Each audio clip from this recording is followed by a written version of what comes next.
Baseball, what it really needs at this point is a commissioner that's going to take a look at the game globally rather than just being there for the owners. Right. I mean, we had Bud Selig, who was an owner, so Right.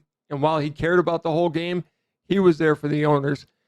The current commissioner, which I'm not even... Clown, Rob Manfred. Well, he who should not be named or in the position could care less about the game as a whole, is just there to administrate. And I'm sorry, somebody needs to come in and say, okay, I'm the commissioner. We're fixing this game globally. And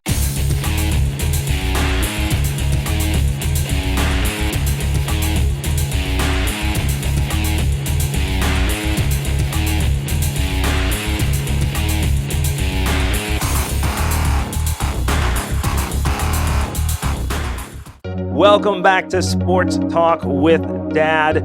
Thank you so much for joining us today. While we're here, just to start it off, don't forget to do what these instructions say, which is like, subscribe, and hit that notification bell so you get notified every time we drop a video so you can enjoy these as much as we enjoy making them. My name is Kyle, and as always, I cannot call this Sports Talk with Dad without the man sitting next to me, a man who was around for the first rivalry of David and Goliath, my dad, Tim.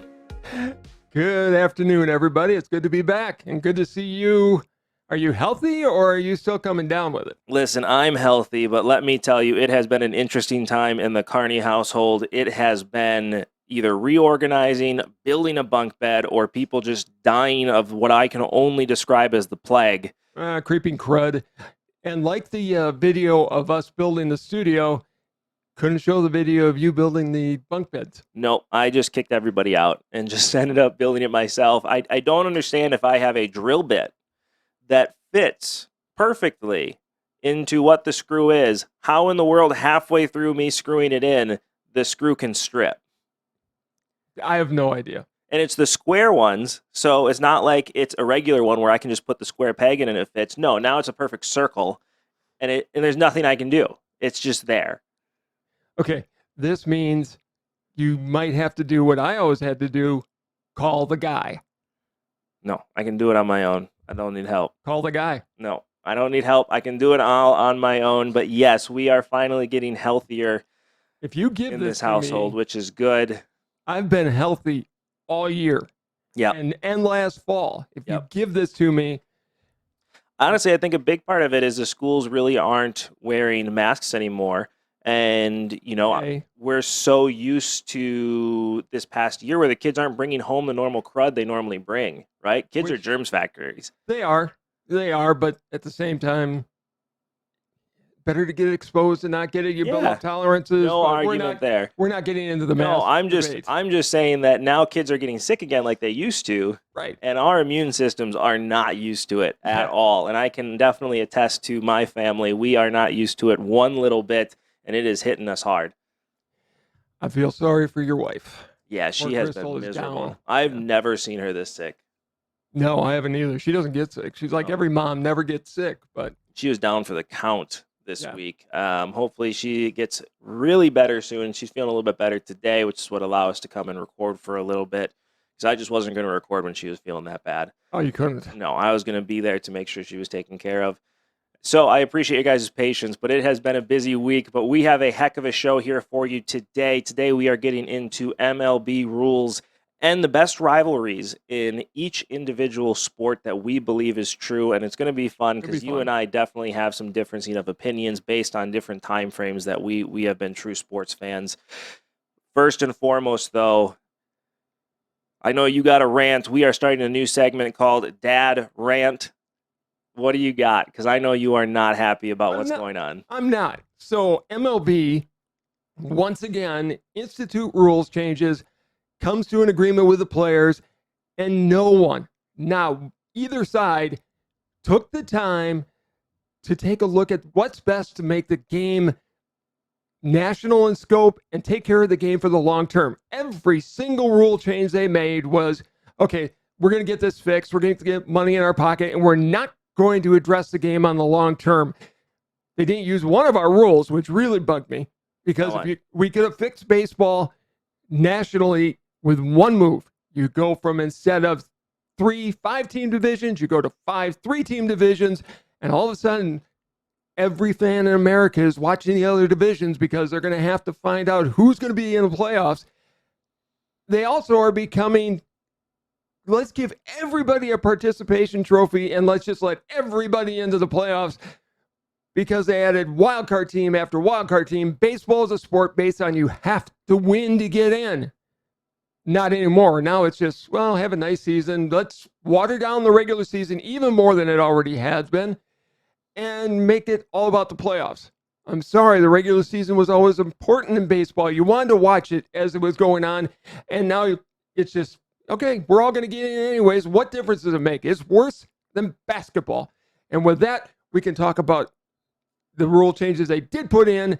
I am off my soapbox. Sure. I want to give you the full time to make sure you get your full rant out there.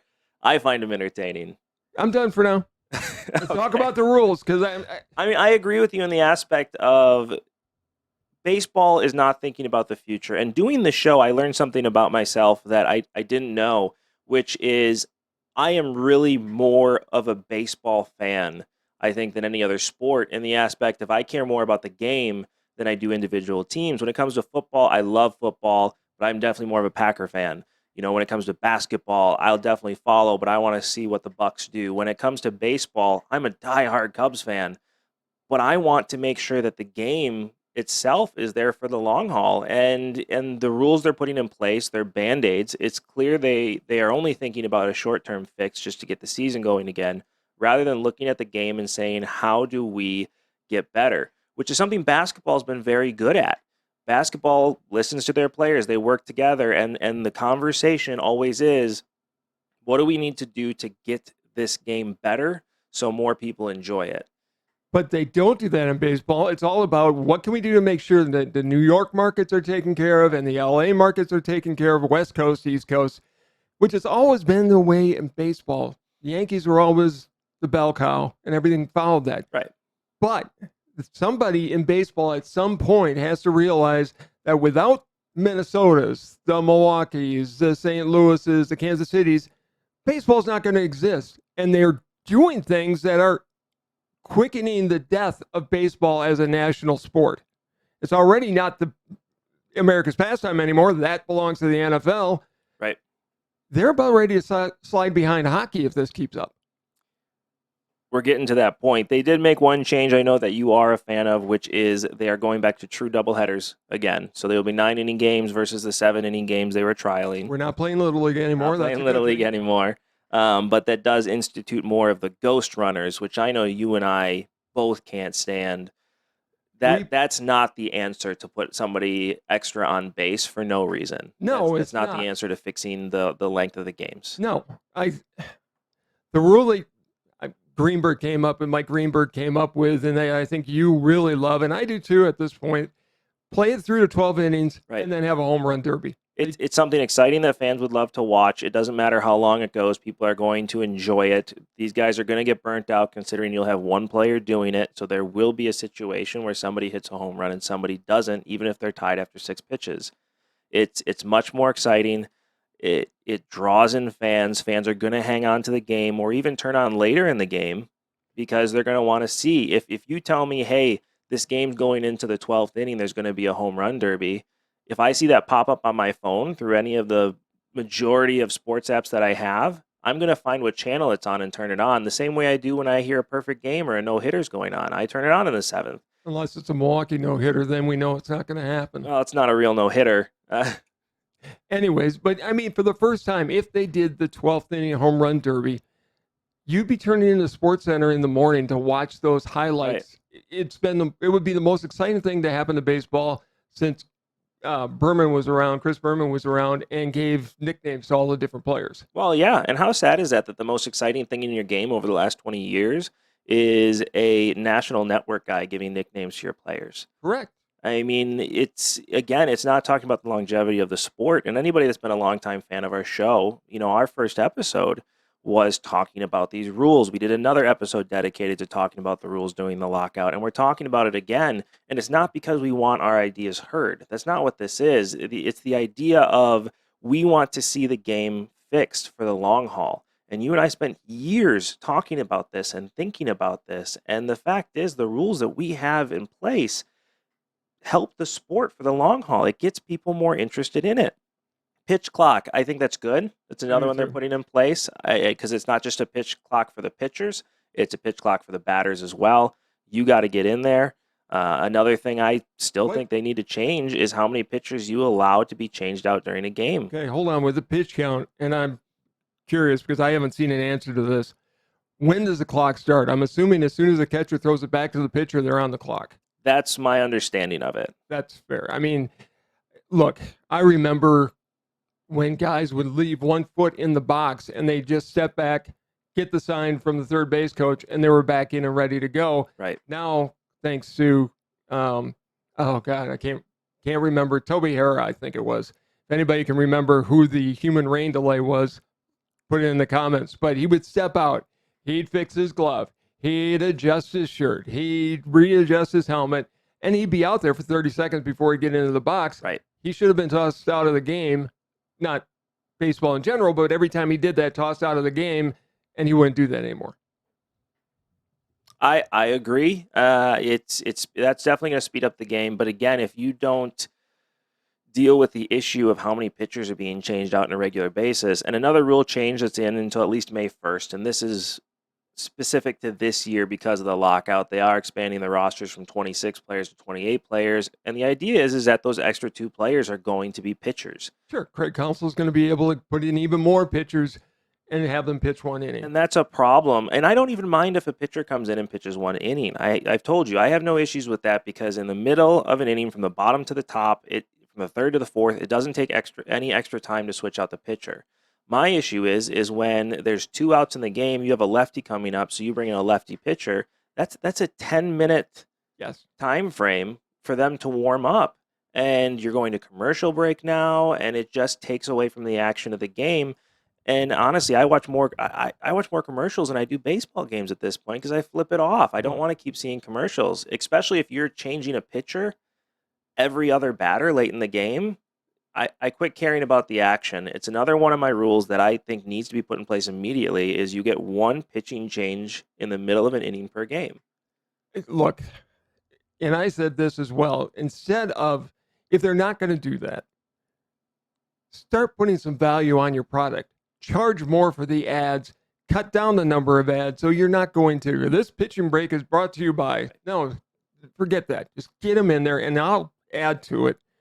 With as good as the groundskeepers are at this point, you don't need to come in and throw 8 pitches to get used to the mound. Just go from the pitch warm-up area to the pitcher's mound and just go. But again, in that aspect, we're changing things that don't make a difference. Again, if you literally make the change of how many pitchers you can use in a game, that's a different ball game, barring injuries. It keeps based on the action because even if they don't go to commercial, they've experimented in games where 8th, 9th inning, they're not going to commercial. They're staying with the action. It still takes forever. It does. To get the pitchers ready to go. And you're out of a swing now.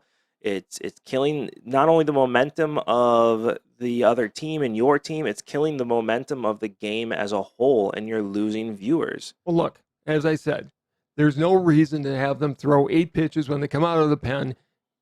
Hurry up, get from the pen to the mound, and let's keep the flow of the action going. You don't need to slow this game down any more than it already is. But, and you said something earlier this week when we were talking, baseball, what it really needs at this point is a commissioner that's going to take a look at the game globally rather than just being there for the owners. Right. I mean, we had Bud Selig, who was an owner, so right. And while he cared about the whole game, he was there for the owners. The current commissioner, which I'm not even... Clown, Rob Manfred. Well, he who should not be named or in the position could care less about the game as a whole, is just there to administrate. And I'm sorry, somebody needs to come in and say, okay, I'm the commissioner. We're fixing this game globally. And I don't know whether Condoleezza Rice type person or whatever, but somebody's got to come in and take the players and the owners by the throats and go, you're screwing this game up. Well, look what happened in 1920 after the Black Sox incident. That's really what baseball did. They brought somebody in Judge Landis, and as much as I despise Judge Landis for what he represented, he did come up with the live ball era and said, we need to get more hits. This is going to draw more people in. We need to make sure that people are still interested in the game, and we need to change it because we have this black mark. So we need to make baseball interesting again and make these rule changes so that people are paying attention more to that than they are what happened in the World Series. Right. We're completely going to change our image. Another big rule change, and I don't know who the commissioner was at this time, I'm going to rely on you on this, is when they lowered the mound. Bob Gibson. Bowie Kuhn was a commissioner in 68. They lowered the mound because pitchers were having lower ERAs than they've ever had in the past. Bob Gibson rule. It is a Bob Gibson rule. The dude had, a 1.19 ERA for an entire season? Probably the best season any pitcher's ever had. I mean, he's probably the best pitcher that's ever pitched in the game, at least consistently over a career. He's one of the greatest. Is he better than Warren Spahn with 363 wins? I don't know. Is he better than Greg Maddux? I don't know. He's a power pitcher. Probably the best. He was one of the best power pitchers to have ever played the game. And by the way, if you tried to crowd the plate on Bob Gibson, you're getting beamed. You were going down. Yeah, you were absolutely getting beamed. I mean, he played for the Cardinals, so I'm not a big fan of him from that side of views. But, if he would have played for the Cubs, you couldn't even argue with me that he's the greatest pitcher of all time. Oh, I know. I mean, the fact that he played for the Cardinals and I'm giving him this credit is an indictment of how good he actually was. We'll talk about that when we get into the rivalries. The other one I really don't have a problem with. They increase the size of the bases. That will reduce injuries. If you've already changed the in the ballpark, what's the rule called? In the neighborhood. In the neighborhood rule, which needed to be changed. It was getting to be ridiculous. People were miles off the bag. Yes, but again, it comes back to better umpiring fixes the rule. But it also shows me the foresight. That shows you right there the foresight baseball has. Like they're very reactive in the fact of, okay, we've had some negative reviews. We're going to change this. That's great. Your first thought should have been, okay, we're going to make this change, which means we need to make the bases bigger to avoid injury. But that rule was changed 4 or 5 years ago, and they're just making the change to bigger bases now. Like, where are you guys? No wonder why these players are holding out on you, because you're making these changes without taking any consideration into, okay, what's the impact of this change going to be? Well, and that's it. I mean, the purists, and I'm obviously one of them, is going, well, you're changing the game from the way it's been. We've had the same size bases forever. Okay, players weren't making millions of dollars. I get the owners protecting their investments. You don't want to see anybody get hurt just on a stolen base. Right. Well, and there wasn't the replay back then either. So in the neighborhood, it was based on the umpire. People couldn't watch it over and over again to see if it was accurate. And they still shouldn't, by the way. You can tell if you're an umpire and it's the second play and the shortstop is coming across the bag, and if he's within this much of the bag, fine. It's in the neighborhood. Nobody's getting hurt. Throw the guy out. Now, I don't want to see my shortstop twist an ankle because he's got to scrape his foot across any size bag. Well, and that's why you make the bases bigger. And okay, but is it going to be like golf, where if you increase the size of the hole, it's still not going to make players make more putts? I can attest to that. And I've seen studies on it. Bigger hole in golf doesn't equate to more putts made. I'm not sure this rule is going to lead to fewer incidents. I think what it could lead to is more stolen bases, because you are giving them a bigger surface to which to put their hands on, which I think is awesome and exciting. But that also goes into a rule they're tinkering with in the minor leagues right now, which is bringing the base closer. And I get the forethought on this is saying, well, we're making these bags bigger, which is going to lead to more stolen bases. So we need to make it easier on the catcher to get the ball down there. But No. The catcher can make that extra 18-inch throw. Don't change the fundamentals of the game. You've got 60 feet in between each base, 66.6 inches from the pitcher's mound to home plate. Don't mess with the game on that. And I think they're going to find out that that's a dumb rule, which it is. I agree. And move on. I agree. They are testing it right now. I think in the Atlantic League, the independent ball right now. I don't think it's gonna go anywhere. I hope it doesn't. I don't like that rule either. The only thing I didn't hear, they're not making home plate any bigger, are they? I don't think so. God, I hope not. I tried to look it up. I didn't see anything on home plate. No, I didn't see anything specifically. on it either. I think it's mainly for second base. That's what everybody's thinking right now is second base. Second base and first base, where you can twist your ankle as you're going in if it's a Right. bang bang play. I mean, imagine being a catcher not being able to block the plate, and now there's a bigger home plate. Yeah, well, we're going to talk about rants. I sent you a video of a minor league game where there was a play at the plate, so we'll talk about that on my next rant. Fair enough. Fair enough. Yeah, it's getting interesting. I mean, that rule was made because Buster Posey made a terrible play, Yes. and the runner got blamed for it. I mean, that was all Buster Posey's fault. That was Posey not knowing how to play the position. I remember watching that game with you. I don't know why magically we were watching a Sunday night baseball game together, but somehow we were. And I remember sitting there watching the runner coming in. Posey has his leg down on the ground, and you and I are both going, "You need to move your leg. You need to get up." He's going to get his leg broken. Yep, get up, please get up. And then sure enough, it snaps it back. It was bad positioning and an overreaction. Again, baseball not thinking about the betterment of the game. And hey, what's the actual impact of this? And is this our all-star player's fault for getting hurt? In that case, it was absolutely. And I don't want to get technology involved to the extreme in baseball. I don't have a problem with questionable bang-bang plays at second base, see if he was safe or out. Is it a home run if it touches the top of the wall? That's fine.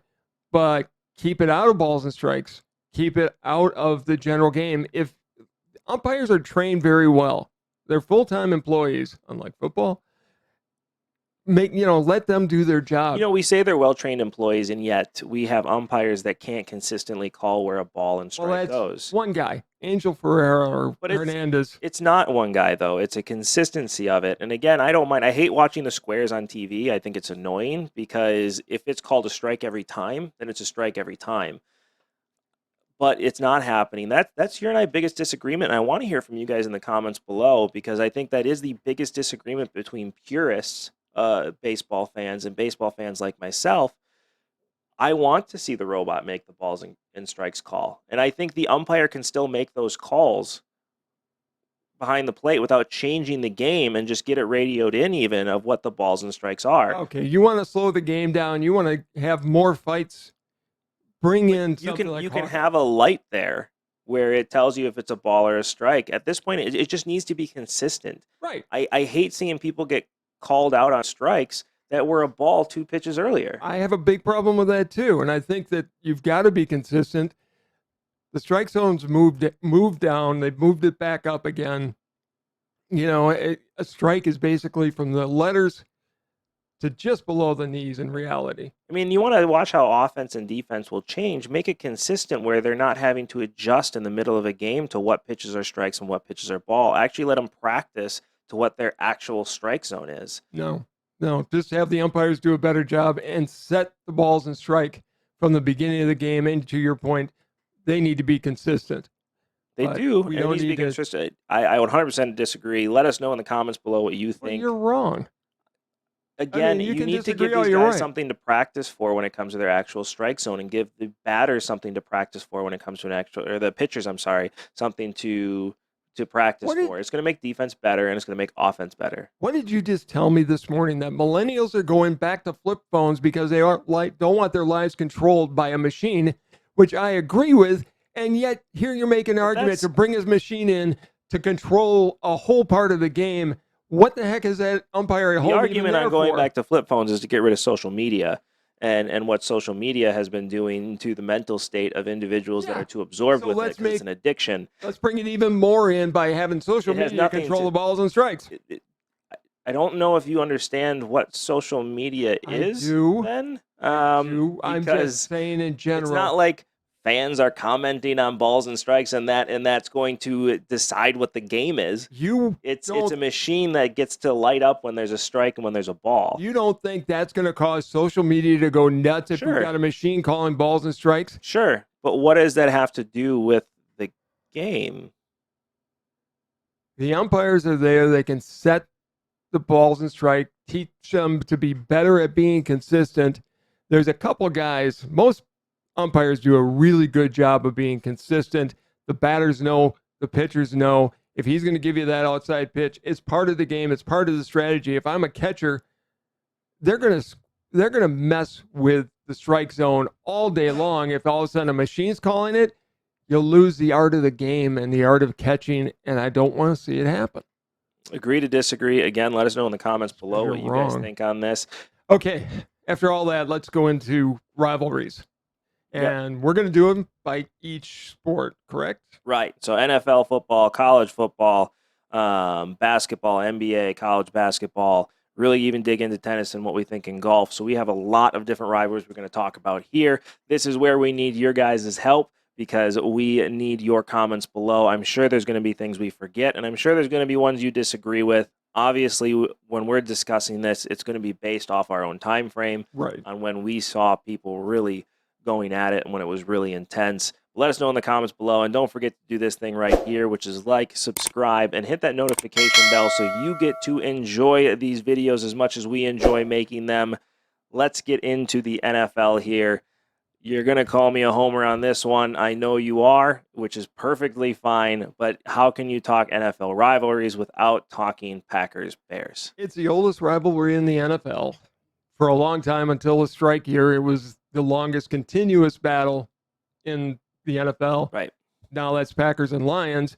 I mean, we're talking the history of the game. So I don't think this is a regional conversation at all. I think this is definitely national in scope. So no, and it's a lot of respect in the rivalry going back to, the Packers started selling stock, and the first person to buy stock for the Packers to make sure they were able to stay around as an organization was George Halas. Correct. The owner of the Bears. And that's what I love about the NFL more than any other sport, and we talked about baseball a while ago, was the fact that the NFL, and I think of when George Mara said, no, we're going to break up the TV money equally because teams like that know they need the smaller market teams in order to survive. Right. And so they make those decisions. I think back to when I was a kid, it was Packers-Dallas. Big rivalry. Yeah, because you had the Ice Bowl, and then you had the following, or the year before that. Right. I think of rivalries like Pittsburgh and the Raiders when I was a kid. Those two teams always seemed like they were playing for the Super Bowl. Right. I was a big Kenny Stabler fan, Fred Biletnikoff, Cliff Branch, but you had the Immaculate Reception that was in there. I think of Kansas City, Denver, Dallas, Philadelphia now. It used to be Dallas, Washington was like the big game. Right. But then we have to get into the newer teams. Who's New Orleans' big rivalry? Seattle? I mean, they got the Tampa Bay. Tampa Bay's there now. I mean, they're kind of a divisional against each other. I mean, those teams really haven't been consistently great against each other at any time. If Tampa Bay's down, maybe Atlanta's up. If New Orleans is up, the rest of them are down. So I don't think there's anything huge there. I mean, I think a bigger rivalry, if we're talking Tampa, was the Packers back when the Central was there. Well, that was when Brett Favre was there. Right. Those were definitely intense games when those two were in the same division. I mean, you can't talk NFL rivalries without talking New England and Indianapolis. True, but here's my question when we're talking that rivalry, because the quarterbacks are a big, huge part of every rivalry, but in this one even more. I honestly think Tom Brady's biggest Manning rival was Eli, because they played in the big game, and Eli won both. He did.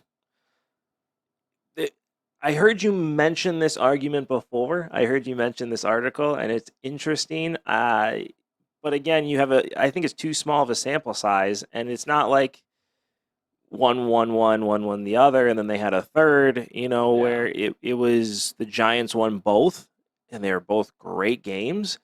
But I don't think any big rivalry sparked from that in the way where you had Peyton Manning and Tom Brady going after each other every single year. And then every single year, it seemed like Brady would beat Manning in the playoffs because most of the time.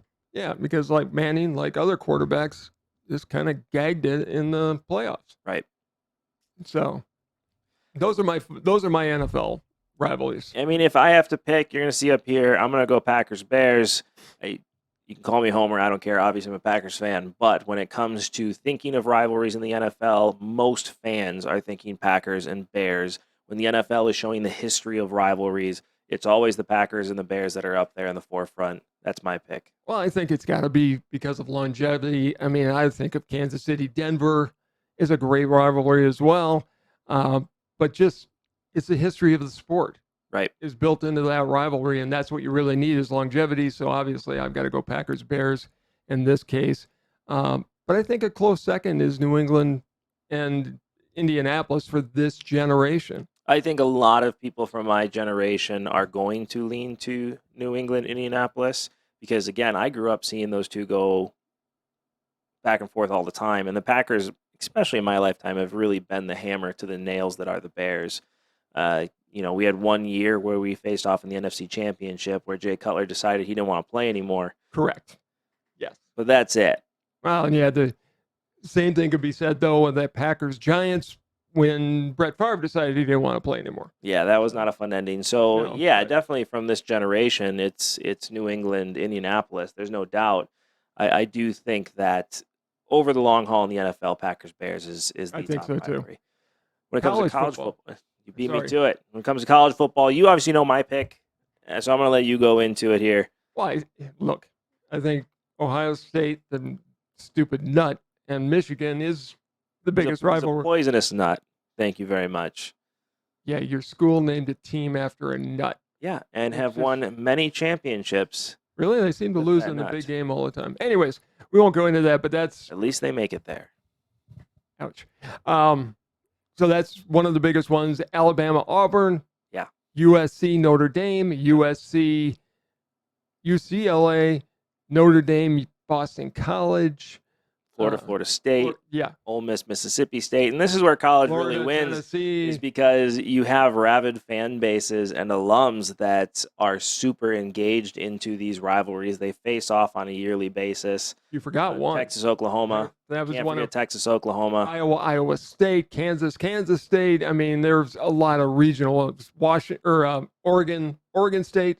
Yep. I mean, honestly, I think the top rivalry that I've seen in my generation has to be Auburn and Alabama, because they are two teams that do go back and forth a lot. Well, I do think Ohio State, Michigan is the greatest rivalry in college sports.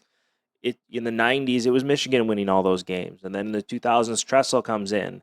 And Ohio State's been on a run ever since with Urban Meyer coming in after that. So it was nice to see, as much as I like Ohio State, it was nice to see Michigan win one because it brings that rivalry back to life. It was getting pretty annoying to see one team win all the time because that's not what you want to see.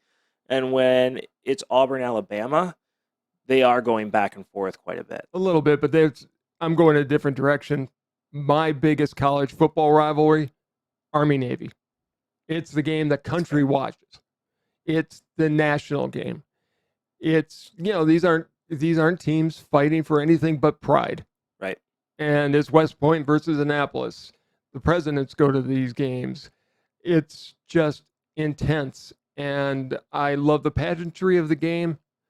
So I'm going to go Army-Navy, even though, if you look at any of the polls, it's always going to be Michigan, Ohio State. But you can't disagree. It's the perfect sportsmanship game, too, because these guys out on the field, they're going to go and fight with each other now and defend our country and put their lives on the line to protect our freedom. And yet here we are being able to watch them actually compete each other in a game. But at the end of the day, it's all handshakes and honor for both sides, which you don't always see. No, you don't. In sports, a lot of times you'll see things. I mean, what happened with the Auburn? The guy poisoned a tree in Alabama, or vice versa. I mean, just some disgusting act to kill an old tree, and you don't see that in an Army-Navy game. So I'll give you on that one. Yeah. So it's, and the other people in Wisconsin are going to say Minnesota, but that's not a national game of scope. It's not the longest rivalry anymore. No, well, not the longest continuous rivalry, but Anymore. I just love Army-Navy. That's fair. I still have to go Alabama-Auburn just because I mean, those guys are fighting for everything every single year. Yeah, and now it's going to be interesting to see what happens in the long term because now you're having Texas, Oklahoma moving their rivalry to the Southeast Conference, the Yeah. SEC. And, what I'm really hoping to see is that one of the other conferences steps up and competes against the SEC because, and I don't know if it's going to happen until Saban retires, but somebody's got to step up and take Alabama down. I don't begrudge Alabama. I mean, Nick No, good Saban for is them. greatest coach in college of all time. Right. Um, I mean, it's one of those things where it's interesting because and you and I have talked about this, the SEC has that speed, but could the SEC survive in the Big Ten every single game? Because they're just going to beat each other up. I mean, that's the Right. hard part in the Big Ten is you're going up against big old farm boys on that offensive line all the time and defensive line. And could these speedsters withstand those kind of hits on a regular basis? and you don't know, and that's what hurts the Big Ten in the playoffs or in the bowl season is because these other teams haven't gone through the gauntlet Right. Big Ten teams have. Well, and that's where Alabama dominates because Alabama has those big offensive linemen. Mhm. They have those big defensive linemen. They have those linebackers that are fast and that can hit, and they have the speedsters on the edge to run away from everybody. So I mean that's why they win. They literally have the formula that nobody else is able to follow. All right, so you take Alabama, Auburn. I I'm do. going Army, Navy. That's Next fair. up. Baseball, obviously, when it comes to baseball, my first thought in rivalries is the Cub Cardinals. Okay, I know you disagree completely. I disagree only because the Cubs are the nail and the Cardinals are the hammer, with almost no exception in that rivalry. Cardinals fans look at you guys and go, "Yeah, go ahead. You think you're our rival? You're not. We beat you every year." Sorry, I love the Cubs, but not a rival. It's the same thing as the Cubs in Milwaukee. I mean, that's not a rivalry. Milwaukee thinks the Cubs are their rival, and It's I don't think about the Brewers at all. Same thing in the Cardinals Cubs. The Cardinals don't think of you as Cubs as a rival because they win all the time. I think Yankees Red Sox. Don't spit truth at me. It hurts my pride. But you are right. I'll give you that. Yankees Red Sox is good. Dodgers Giants. It's another good one. And that was one that started on the East Coast and moved to the West Coast. Correct. They moved together, really. I mean, Yes. They weren't far away from each other. No, I think they were both in the 59, 60 era. So it's a great rivalry. I think, not to bring anything up, sore subjects, if baseball would consider going to 5 3-team divisions, you'd see a lot more national rivalries going on. But I think so too. Yeah, because you think history of the game, and really both of them are there. You have Yankees, Red Sox, and you have Dodgers, Giants.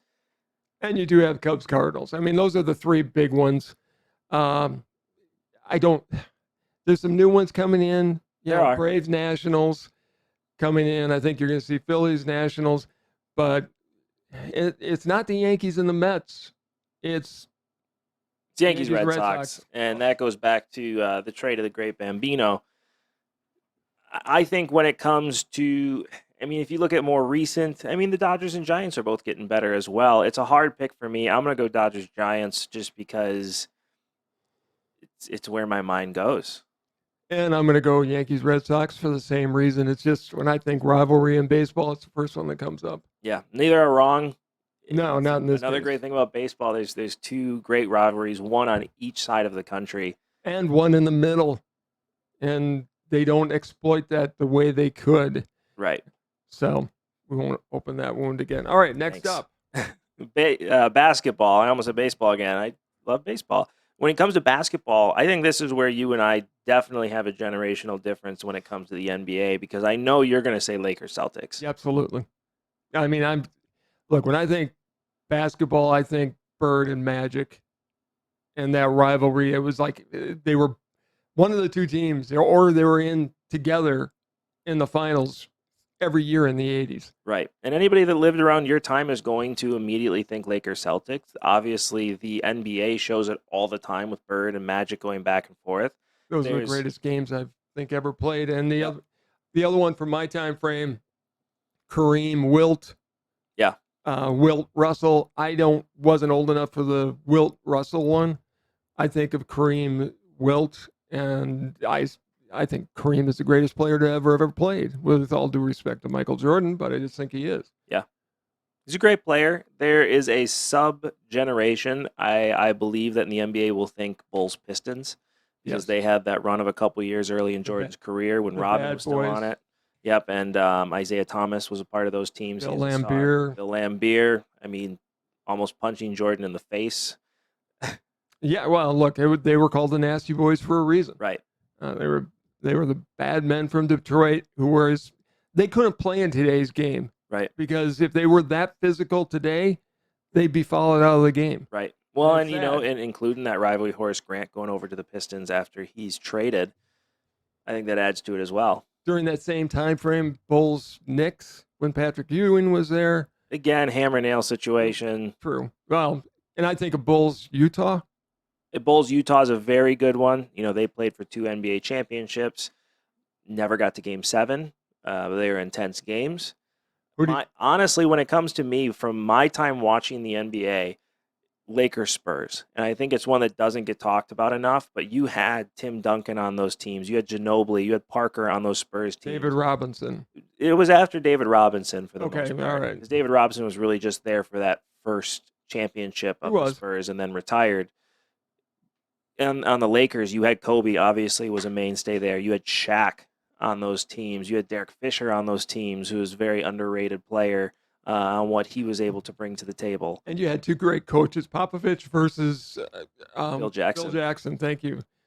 I was thinking triangle, and I couldn't get Jackson out of my mouth. Sorry about that. But yeah, I mean, you had great coaches in that rivalry as well. So I think that certainly applies. I think it's a very underrated rivalry. They face each other in the playoffs all the time. We're constantly facing each other to get to the NBA championship. And it's something that nobody really ever talks about. You think of Spurs and Heat, and you think of the Mavericks and the Heat during that time, but you don't really think, hey, there were some crazy intense games between the Lakers and the Spurs in the early 2000s into the late 2010s, or late 2000s, not right before the 2010s. Who's Steph Curry's big rivalry right now? I mean, there's Golden State and Cleveland for a while. Kind of. You don't really have the player rivalries anymore. No, you don't. You don't. And they all go and just play together. And that's sad. That's very sad, because I'm thinking, LeBron isn't mentioned in any of these rivalries because he just moves around and he brings his friends in and they play. This happened in Miami when he had the big 3 down there. Right. And he tried to do it in LA. They won a couple years ago in the bubble. Right. Yeah, in today's game, you don't really have those rivalries anymore because the players don't stay. And what makes those rivalries great, all the ones we talked about, what did we mention? We mentioned the great players that were a part of those rivalries consistently. And today, people move around too much. Well, and back in those days, players would never think of going. Bird would never have thought for a second about going and playing with Magic. He wanted to beat them. Right. And it wasn't until the Dream Team came along that they ever played together. Right. I have no issues with people moving around, going to win championships. It's your life. Do what you want to do, but it does hurt the sport in the long run because but it's what the NBA wants. You're more of a fan of the player than you are of the team. People are following where the players go. Right. And I think it's that way in basketball in general, and we're going to talk college basketball here in just a second. But it's, in college basketball, it's about the coach. Right. In the NBA, it's about the player. Right. And, I loved when they competed against each other. And I don't know, it's competition at its best. You want to beat the other guy. You don't want him to just be on your team. So I have to go Lakers Spurs. I really do. I'm going Lakers Celtics. That's fair. And the fact that the Lakers are in both of them is sad. Yeah, it's a complete generational one there, though. It's really what we watched growing up. I completely get going Celtics. I think most people would. Well, and people still watch that rivalry. I mean, they watch the highlights of those Magic Johnson and Larry Bird. And you and I have talked about it. If I'm starting a team, I still think I'm taking Magic Johnson to start my team. He can do the most, and he raised the level of everyone around it. I know everybody from your generation say, well, Michael Jordan. But Michael Jordan or LeBron James. No, give me Magic. I mean, and Kobe's right in there as well. Kobe didn't. I mean, LeBron James is very much Magic Johnson. I mean, so if you want to argue on that side of things, if you're going to take Magic Johnson from that generation, you're going to take LeBron James from this generation because they're the same player. In a lot of ways. in a lot of That's ways. where the comparisons are wrong. Why are you comparing LeBron and Michael? Yeah, They're two different players. Compare LeBron and Steph, or Michael and Steph Curry. They're much more similar. Where LeBron is magic. He plays all the positions. He just didn't bring the ball down as often as Magic did. I mean, Magic was a true point guard unless he needed to be the But center. he could in play other all positions. 5. Yes, he could. I mean, you weren't going to see Michael Jordan play center. He just couldn't. No, he couldn't. All right, college basketball. I mean, Duke, UNC. That's first on my list too. It's my answer. You have Kansas State, which has some great rivals. You have the same local rivals you have same local rivals you have as you do in football, but I don't think anything ever gets as intense as Duke UNC. You turn on Duke UNC, and it has a lot to do with the coaches that are involved. The only one I think I'd put up there that will compete with that is Kentucky Louisville. Good call. Because, I mean, they're two great teams in the same state, and there for a while it was John Calipari, thank you, and Rick Pitino. Right. You had two great coaches putting their great teams against each other. But I think when it comes down to it, and for the first time, and we'll talk about the Final Four on our next episode, but it's going to be great to see Duke, North Carolina in the Final Four. And I think the fact that the whole nation is so excited to see that game shows right there that there's really no question when it comes to college basketball. It is Duke UNC that is the top rival. It's a very easy one. Now we get into individual, and we're going to touch on a couple more just because I do want to get into some other sports here. But what about tennis? It's a sport that's really fallen off. Technology has destroyed the sport. You and I spent an hour talking about that. Obviously, growing up for me, watching tennis, it was Federer and Nadal all day long. Djokovic wasn't even really a part of the question. It was Federer versus Nadal. Yes. But, I mean, Djokovic is coming up right after those two are starting to get, Djokovic's hitting his prime. Federer and Nadal are reaching they're past their peak at this point. Nadal and Federer came up at the same time and faced off against each other in their primes. Yeah, and Federer won on 3 surfaces, Nadal won on clay. Correct. And that's it. And Nadal didn't win on grass until Federer was out, and Federer didn't win on clay until Nadal was out. I think of the 3, I think Djokovic maybe has the best all-around game, although Federer is the one guy that could have played in any generation. He could have. He just had that game. He could volley. He could play from the baseline. Right. For me, obviously, I grew up in tennis's golden era. I mean, it was Borg McEnroe. It was Borg Connors McEnroe. There was those 3 guys. Martina, Chris Everett, a great rivalry. That was a very good rival. You got the Williams sisters. Yeah, the Williams sisters are their own rivals. They are. Really, that was the way they came up. It was more of a passing of the torch.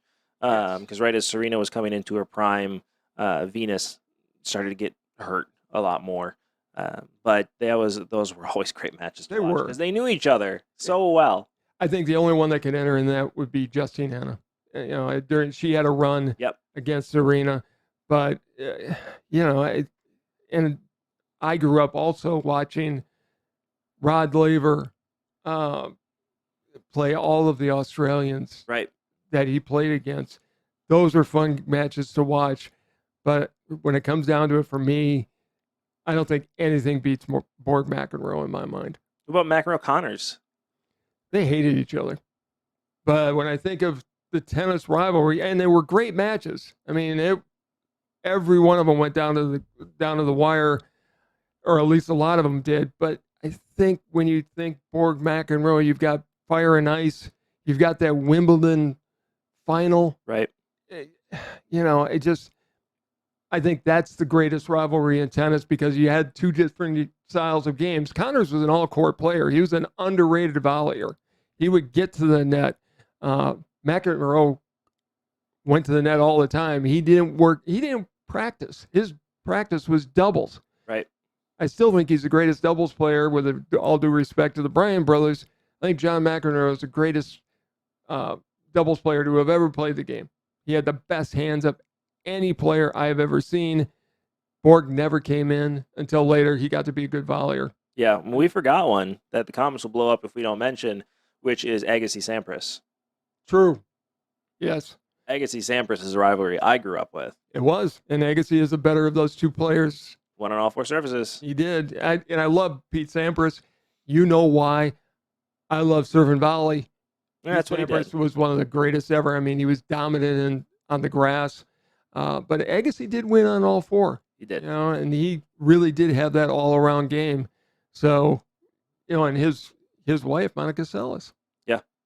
So, I mean, for me, I know who you're talking about, not Monica Seles. No. She was the victim of the worst incident in the history of sports. Right. When somebody came out. It's been overshadowed now by another infamous. Yeah, somebody came out and decided they were going to harm her on the court. I was thinking Steffi Graf. Yes.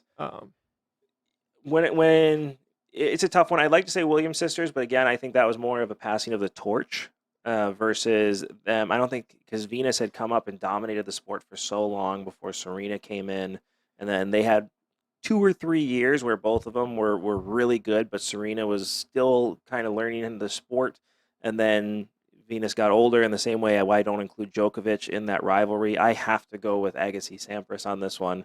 It's the rivalry I remember. Yeah, and I'm going for the same reason. I'm going Borg McEnroe because it's the one that made me fall in love with the game. That was back when they were playing with wood rackets, and just it's the best kind of tennis. Yeah. So, okay, next sport. Next sport, golf. So, this is a tough one for me. And I'll tell you why is because, again, you've got hammers and nails. Jack and Arnie were more rivals off the course with their design companies and everything else that they did. Jack won the majors much more than Arnie, but they were considered, and then Tiger and Phil. Tiger and Phil. Phil didn't really win much in the Tiger era of his prime. He had to learn to be Did you hear Tiger just played 18 holes again? At Augusta. I think he wants to play. I'm sure he does. The Augusta is the hilliest course. I don't know how he's going to walk it. I don't know how he can walk it 18 holes 4 days in a row, 5 days when he's counting the practice rounds. Plus all the other practice he's going to have to go through. Yeah, I hope he does. I mean, it would be his comeback from this is going to be very much like Ben Hogan coming back from his accident. Yeah, I hope he does too, but I also hope he doesn't do something where he hurts himself more. Right. I hope he takes the time and is fully healed before he really tries to tee it up. Right. I mean, you could say Tiger versus everybody in golf. True. It was really Tiger against the field. It was, and Tiger won. Right. And it was very much like Jack. And there was an old line going in any tournament he went into. Jack, everybody knew Jack was the best. Jack knew he was the best. And so when it come down to it, the other guys would fold very often, with the exceptions, Jack and Lee Trevino, Jack and Tom Watson. Watson and Trevino both stood up to Jack in the primes and beat him. So who's your pick? I'm going to go Jack and Lee Trevino. I love that rivalry and the battles that they had. I mean, Lee Trevino stopped him from winning the Grand Slam. Yeah. So, that one or Jack and Tom Watson. I'm not choosing Tiger and Phil because Tiger won them all. Right. Phil didn't learn to beat him until later on. Mine is Tiger against the field. Okay, fair enough. Tiger versus everybody in golf. I like that one. I think that's the best one. It could be Tiger and Jack, too. Who is the greater player? It could be. And, it's Jack. Well, Tiger got hurt. I mean, don't forget, Tiger's been facing injuries since 2008. And other things. But I think it's more so the injuries that have held him back from winning these tournaments. He's had to pull out of a lot of different tournaments because of the injuries that he's been dealing with, and this is just another one. He self-destructed. He did. That cost him. We've talked about it before. It was the new age of, hey, build muscle because you can hit the ball farther, but not understanding the science of, but make sure you're focusing on the muscles that you need to focus on to stay around longer. You need long muscles. Right. And he blew out his knee in 2008 and hasn't been healthy since. Right. Okay. Last one we have is boxing. And for me, it was Ali Frazier. I mean, I grew up, I was in the heart of that rivalry. They fought 3 times. Ali won twice, but Frazier won that first one, and everybody was talking about it. I have one that I think most people will agree with me on, and it is the greatest boxing rivalry in the history of the world, and that's Rocky and Apollo Creed. I was going to say, you've got one that never happened. What about Rocky versus the Russian? That wasn't real. It was movies. But nah. Greatest boxing rivalry of all time is Rocky Apollo Creed. Their first and second fight were great. Apollo wins the first one, but Rocky went the distance. That's what he wanted to do. And then Rocky has that tragedy, that everybody knows about with his wife almost dying from childbirth, and he still finds a way to come back. His wife tells him to go and win, and he ends up beating Apollo Creed, and his career takes off from there. You do know those were movies, right? Greatest boxing rivalry of all time. In my generation, who do I have to look at? No. Logan Paul and Floyd Mayweather? I mean, you want me to watch okay, and that's the YouTubers box? I mean, who's there to watch? That's the problem with boxing. When the heavyweight division died and when the Don Kings of the world took over, they destroyed the sport. I'm going with Ali Frazier. I'm going with Rocky and Apollo Creed. I knew you would. Greatest boxing rivalry of all time. Okay, well... Let us know in the comments below what you think. I'm sure we forgot some rivalries on here, maybe even some sports. Obviously, we didn't dive into soccer. I'm sure some people are going to have some opinions on those. Let him know Apollo Creed and Rocky is the greatest boxing rivalry. It wasn't real. Call us out on the Packers-Bears. Call us out on the Giants and the, now I can't think, Dodgers? Giants and Dodgers, Yankees, Red Sox. You let us know what you think your greatest rivals are. I think we've had some fun for today. What do you think? I think we have as well. I like these kind of discussions because people ask how long we had to practice before we've been doing the show. We've been doing this show since you were 10 years old. Talking about these type of conversations nonstop, which is why we wanted to go back into rivalries. You let us know what you think in the comments below, and don't forget to do this right here, which is like, subscribe, and hit that notification bell so you get to enjoy these videos as much as we enjoy making them. Any last words before we head out? We are going to have a great Final Four, and it's almost golf season. It's going to be up to 60 degrees here today, although it's raining all day. So golf courses are open. Thank you so much for joining in, and hold on, we are not done yet. And now we're done. Thank you so much for watching, and we'll see you next time. Have a great day, everybody.